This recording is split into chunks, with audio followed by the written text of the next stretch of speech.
안녕하세요. 저는 얼마 전 남편의 충격적인 비밀을 알고 지금 이혼을 진행 중인 여성입니다. 지금 생각해보면 정말 세상에 별의별 일이 다 있는 것 같아요. 여러분들도 오늘 제 이야기를 들으시고 결혼하기 전에 생각 많이 해보시길 바랍니다.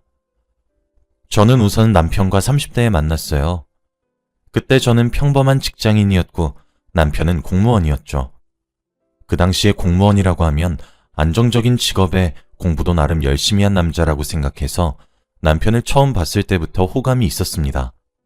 그렇지만 남편은 저한테 호감이 없는 것 같았죠. 저는 처음부터 남편에게 들이대면서 오늘 술 먹자, 오늘 밥 먹자, 내가 사줄게 하며 매일같이 문자를 보냈고 남편은 3번 튕기다가 딱 1번 먹어줄 정도로 쉽게 넘어오지 않더라고요. 중간중간 너무 포기하고 싶었지만 남편은 너무나 제 스타일이었고 만나보고 싶었기에 짝사랑을 그만둘 수 없었습니다. 그 남자 회사와 저희 회사는 거리가 좀 있었는데 일부러 조금이라도 마주치기 위해 그 사람 회사 근처에서 점심밥을 사 먹기도 하고 퇴근을 하러 집에 가는 길에도 일부러 돌아서 그 사람 집 근처로 지나가기도 했습니다. 그런데 정말 10번 찍어도 안 넘어가는 남자가 없다는 말이 사실이었는지 그 남자는 저의 이런 지속적인 애정 공세에 결국 넘어가고 말았어요. 제가 매일같이 보자고 하니까 저희는 만나는 횟수가 점점 증가했고 같이 데이트도 하면서 사랑을 키워나갔죠. 물론 그 남자한테 제가 먼저 손도 잡고 스킨십도 했지만 그래도 저는 좋았습니다. 그렇게 같이 만나가는 횟수를 늘리고 연애를 하는데 무려 2년이 걸렸어요. 저는 2년의 끈질긴 노력 끝에 이 남자를 얻었다는 생각에 너무 기뻤고 남자친구도 저에게 너무 잘해주더라고요. 남자친구는 원래 성격부터 다정하고 여성스러운 면이 있었지만 저는 늘 칠칠 맞고 털털했기에 저와 너무 잘 어울렸어요. 그렇게 저희는 3년 동안 연애를 했습니다. 연애를 할수록 이 사람이 더 좋아졌고 함께 미래를 꾸려나가고 싶다는 생각이 더욱 커지더라고요. 그치만 제가 결혼하자고 하면 이 사람은 싫다고 결혼 생각 없다고 했습니다. 저는 그 말에 상처를 받았고 혹시 내가 아내로 삼고 싶지는 않는 건가 싶어 일부러 성숙한 척도 해보고 어른스러운 면을 많이 어필했는데도 그 사람의 마음은 변치 않더라고요. 그럼 오빠는 결혼 안 할 거야? 라고 물으면 그 사람은 난 결혼 안 할래 라고 했습니다. 저는 이 사람과 관계가 끝나면 더 이상 누구를 만날 자신이 없었기에 같이 저와 오빠를 설득할 사람을 구하기로 했어요. 바로 오빠의 부모님이었죠. 저는 오빠 몰래 오빠의 부모님을 찾아뵈어 여자친구라고 인사를 드렸고 다행히도 저를 좋게 봐주셔서 벌써 예비 며느리가 되었습니다. 그래서 오빠네 부모님에게 결혼을 하고 싶다고 말씀드리니 너무 좋다고 자기들이 도와주겠다고 하셨고 열심히 저와 결혼하라고 오빠한테 말했다고 하더라고요. 그게 오빠에게 조금 효과가 있었는지 저에게 와서 너 우리 부모님한테 나랑 결혼하고 싶다고 했다면서? 라고 물어보더라고요. 난 오빠랑 결혼하고 싶은데 오빠는 왜 나랑 결혼하기 싫어? 나도 네가 좋은데 난 결혼하면 내 사생활이 침해되는 게 싫어. 그게 무슨 소리야. 난 결혼해도 오빠 인생 참견 안 해. 오빠가 뭘 하든 난 간섭 안 할 거야. 난 단순히 오빠랑 나랑 부부가 되는 걸 원하는 거지 오빠 인생에 참여하는 걸 원하는 게 아니야. 너 정말로 내 인생에 관여 안 할 거지? 난 나한테 이래라 저래라 하는 거 별로 안 좋아해. 응, 절대 관여 안 해. 서로 우리 인생에 관여하지 말자. 그래도 난 오빠 사랑해. 오빠와 저 사이에서 드디어 오해가 풀렸는지 오빠는 저와 결혼을 결심했고 그렇게 결혼식도 순조롭게 진행되었죠. 저희 부모님도 다행히 듬직해 보이면서 다정한 오빠를 좋아하셨고 오빠네 부모님도 저를 딸처럼 여겨주셨어요. 그렇게 결혼을 하고 이제 안정적인 가정이 생기니 너무 행복했습니다. 오빠와 저는 어느 정도의 거리도 유지하면서 세상에서 제일 친한 친구 같은 부부가 되었고 결혼 생활도 너무 즐거웠어요. 그렇게 몇 달 동안 오빠와 함께 살다 보니 아이를 갖고 싶다는 생각이 들었습니다. 솔직히 처음부터 들긴 했지만 혹시나 오빠가 원하지 않는다면 제가 상처를 받을 것 같아서 선뜻 말을 못하고 있었는데 이제 결혼한 지도 조금 됐고 그래서 물어보기로 했죠. 오빠, 혹시 우리 아기 가질 생각 없어? 응, 없는데? 뭐? 왜 이렇게 단호해? 조금 생각해보고 말해봐. 생각해도 똑같아. 난 지금이 좋아. 그냥 이렇게 살자. 서로 인생에 관여하지 않은 채로 친구 같은 부부로. 난 그래도 오빠 닮은 아이 낳고 싶은데. 난 아이를 낳으면 무슨 행복이 있는지 잘 모르겠어.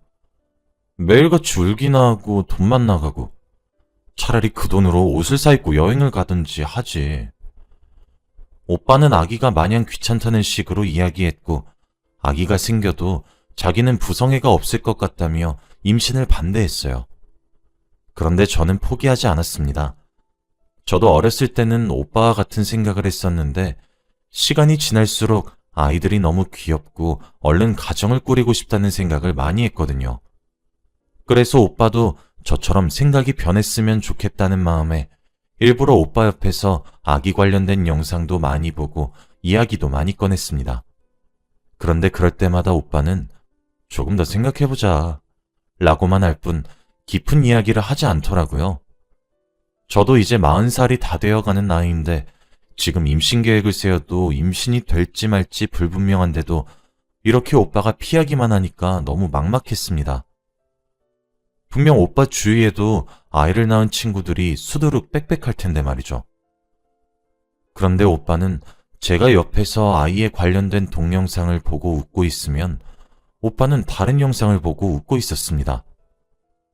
저는 뭐 봐? 라고 물으면 오빠는 숨기더라고요. 처음에는 혹시 이상한 걸 보나 싶어서 놀리려고 오빠 휴대폰을 몰래 봤어요. 그런데 오빠가 보던 건 바로 트랜스젠더 영상이었습니다. 솔직히 저는 그 사람들이 어떤 사람인진 대충 알지만 그런 사람이 주위에 없기도 하고 성별을 바꾼다는 것 자체가 간호사인 제가 봤을 때 너무 납득이 되지 않아서 그렇게 긍정적으로 보고 있진 않아요. 그런데 오빠가 그런 영상을 보고 재밌어하고 실실 웃는 걸 보니까 이해가 되지 않아서 오빠한테 물어봤습니다. 오빠, 이런 영상 왜 봐? 아, 왜 남의 휴대폰을 함부로 봐? 왜? 난 이런 거 보면 안 돼? 남? 우리가 남이야? 아니, 내 말은 왜 이런 거 보냐고. 나는 그 사람들 이해가 안 가. 왜 성별을 바꾸는 거야? 부모가 힘들게 낳아줬는데 부모랑 인연도 끊으면서까지 성별을 바꾸는 게 난 이해가 안 가. 그냥 그건 자기 욕심 아니야? 너 말이 너무 심하다. 이 사람들도 사람이야. 난 오히려 드디어 자신의 삶을 찾아서 행복해하는 모습 보니까 너무 부럽던데? 오빠는 갑자기 정색을 하면서 저에게 화를 내듯이 말을 하기 시작했고 그 사람들이 오히려 부럽다고 했습니다. 이런 사람들이 뭐가 부러워? 오빠처럼 그냥 태어난 본 모습 그대로 사는 게 난 더 좋은 것 같은데? 너 잘 알지도 못하면서 그렇게 함부로 말하지 마. 오빠는 저에게 이 말을 내뱉고 방으로 들어가서 문을 쾅 닫더라고요. 도대체 저 사람들이 오빠에게 주는 행복이 뭐길래 오빠가 저렇게까지 예민하게 받아들이는지 저는 도저히 이해가 되지 않았습니다. 그리고 오빠는 그 사람들의 영상을 접하는 것으로 모자라 인터넷 카페에 가입하면서 그런 사람들의 이야기를 듣는 걸 즐거워하더라고요. 처음에는 이해가 되지 않았지만 결혼하기 전에 오빠가 이래라 저래라 하는 걸 싫어한다고 했으니 제가 할 수 있는 말은 없었습니다. 그리고 얼마 뒤 오빠가 갑자기 해외 출장을 간다고 하더라고요. 솔직히 공무원이 무슨 해외로 출장을 가냐고 거짓말하지 말라고 했습니다. 한 번도 그런 경우를 본 적이 없거든요. 그런데 오빠는 자기가 일하는 곳에서는 그렇다며 우겨대는데 솔직히 믿지 않았어요. 제가 안 된다고 해도 안 갈 사람이 아니라는 걸 저는 알고 있었기에 보내주긴 했지만 분명 거짓말이라고 생각했죠. 제가 거짓말이라고 확신할 수 있었던 이유도 출장을 몇 주 동안 갔다 오는 게 아니라 무려 몇 달 동안 갔다 온다고 했습니다. 어디로 가냐고 하니 베트남으로 간다고 하더라고요. 몸도 여리여리하고 힘도 잘 못 쓰는 오빠가 그런 곳에 가서 혹시 사기라도 당하면 어쩔까 싶어 걱정도 되긴 했지만 그래도 간다고 고집을 피우니 말릴 수 없었습니다. 오빠는 결국 베트남으로 떠났고 저는 집에 혼자 남겨졌어요. 오빠는 몇 달 동안 연락도 잘 없었고 오빠 말로는 인터넷이 안 터져서 영상통화가 잘 안 된다고 하지만 아마 거짓말인 것 같습니다. 아무튼 저는 의심을 가득 가진 채 몇 달을 보냈죠. 저는 대학병원에서 간호사 일을 하고 있는데 오빠가 출장을 가고 나서 환자도 많이 들이닥쳤고 긴급수술도 많아서 바쁜 나날들을 보냈더니 몇 달이 금방 지나가더라고요. 그리고 집으로 갔더니 오빠가 와 있었습니다. 저는 연락도 없이 온 오빠를 보니 너무 반가웠는데 오빠는 몇 달 전과 다르게 조금 달라져 있었어요. 왠지 모르게 여성스러워졌고 얼굴 안색이 좋아졌다고 해야 할까요? 당장이라도 언니라고 불러야 할 것 같은 모습이었습니다. 그런 거 생각할 틈도 없이 오랜만에 보니까 너무 좋았고 저는 오빠에게 오랜만에 안방으로 가자고 신호를 보냈어요. 그런데 오빠는 거절하면서 미안, 피곤해 라고 하더라고요. 솔직히 아내를 몇 달 만에 보는 남편의 반응이 이게 맞나요? 오빠가 저의 유혹을 거절하니까 자존감도 뚝 떨어지고 속상했습니다. 저는 이 사람이 정말 나 몰래 다른 여자를 만나나 싶어서 오빠가 자는 동안 오빠의 휴대폰을 보기 시작했어요. 그런데 그새 다른 비밀번호로 바꾸어 놓았더라고요. 오빠는 늘 패턴으로 비밀번호를 해놓는데 옛날에 인터넷에서 찾아보았던 방법을 써서 패턴을 풀었습니다. 오빠 휴대폰에 들어가서 카톡을 들어가 보니 정말 모르는 사람들과 대화를 한 게 많더군요.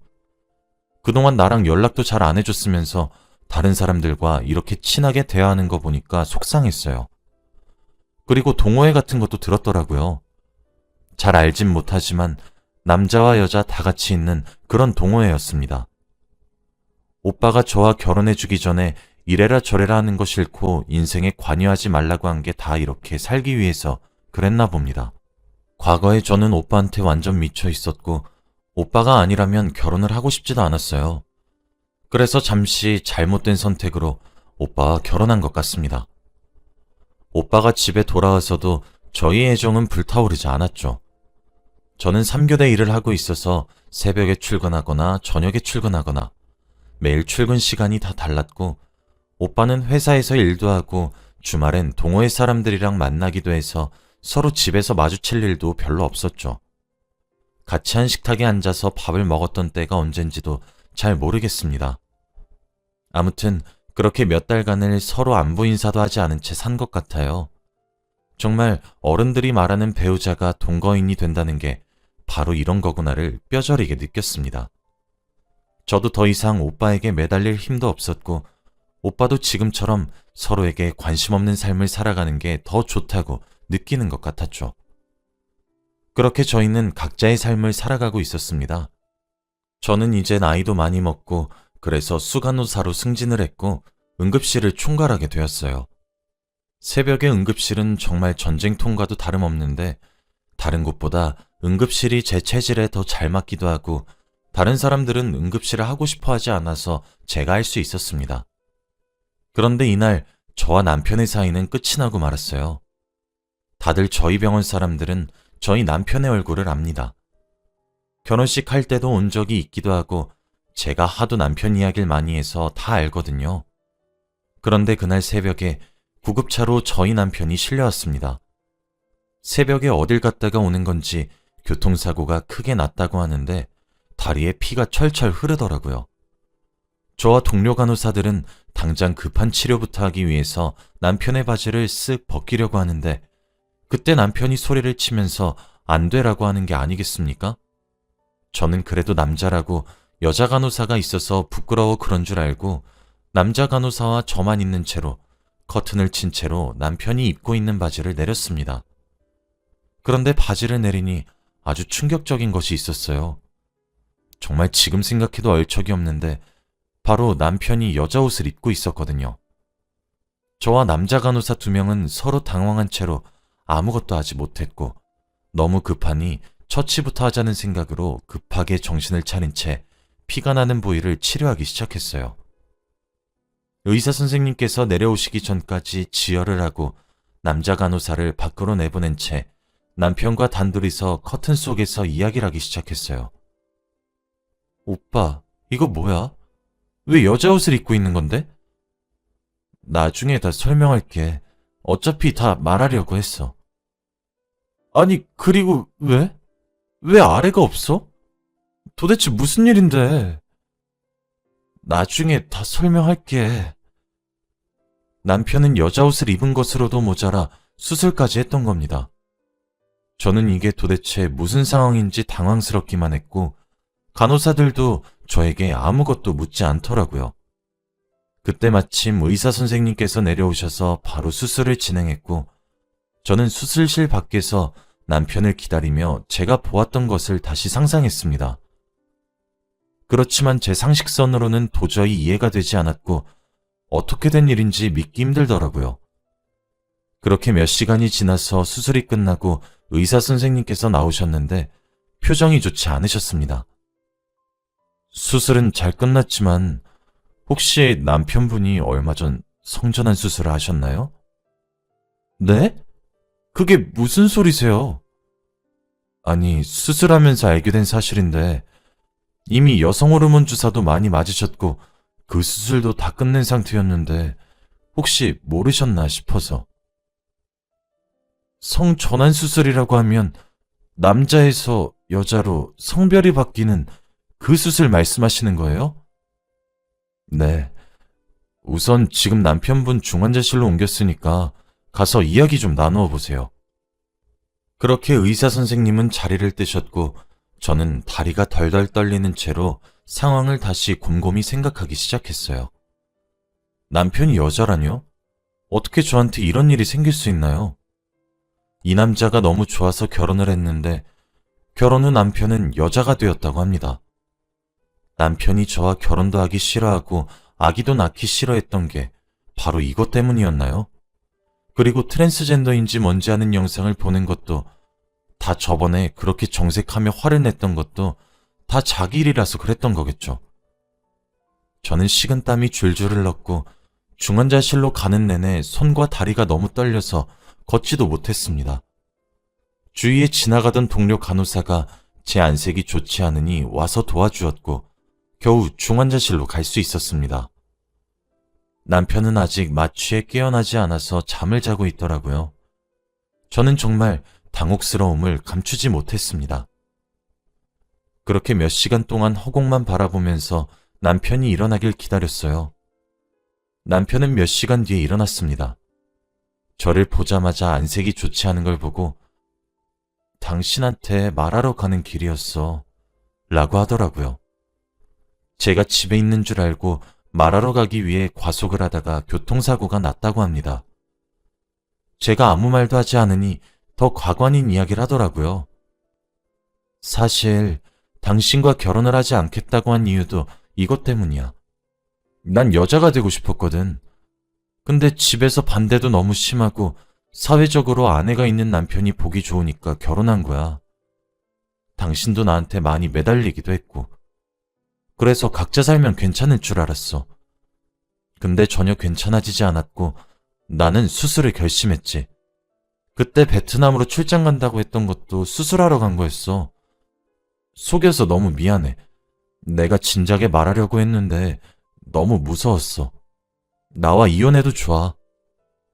남편이 그렇게 말하니까 정말 할 말이 없더라고요. 생각해보면 이렇게까지 티를 냈는데 눈치를 채지 못했던 제가 너무 안심했습니다. 그리고 남편이 갑자기 감정에 푹 받쳤는지 펑펑 울면서 나도 너무 힘들었어. 그런데 여보, 나 지금에서야 내 삶을 찾은 것 같아. 난 지금 너무 행복해. 응? 제발 이제 나 놓아주고 각자 삶 살자. 라고 하는 겁니다. 저는 한 번도 트랜스젠더라는 거에 대해 깊게 생각해 본 적이 없고 항상 부정적으로만 여겼던 사람인데 막상 제 남편이 그렇다고 하니까 저도 감정이입이 되면서 그동안 얼마나 힘들었을까 이 말이 제일 먼저 나오더라고요. 남편도 제가 예상외의 말을 꺼내니 놀란 눈치였습니다. 한 번도 제 앞에서 운 적이 없던 사람이 그렇게 어린아이처럼 우니까 너무 마음이 아파왔어요. 그동안 마음고생하고 힘들었을 그 사람이 너무 불쌍하고 이제라도 행복해졌다고 하니 그걸로 됐습니다. 그렇게 저는 남편과 깔끔하게 각자의 삶을 살기로 하고 의리로 시부모님께 절대 말씀드리지 않았어요. 남편 말로는 자기가 알아서 말할 테니 조금만 시간을 달라고 하더라고요. 그때는 너무 당황스럽고 놀라고 화도 났지만 지금 생각해보면 그냥 체념합니다. 그래야 저에게도 더 편한 것 같아요. 정말 세상 살다가 별의별 일이 다 있네요. 지금은 그 사람과 이혼 소송 중입니다. 미안하다고 저한테 위자료를 많이 준다고 해요. 그거라도 받고 이제 진짜 관계를 끊으려고요. 나이 50이 다 되어서 정말 대단한 일 한번 겪었습니다. 여러분도 결혼 잘 생각해보고 하시길 바랄게요. 제 이야기는 여기까지입니다. 들어주셔서 감사합니다.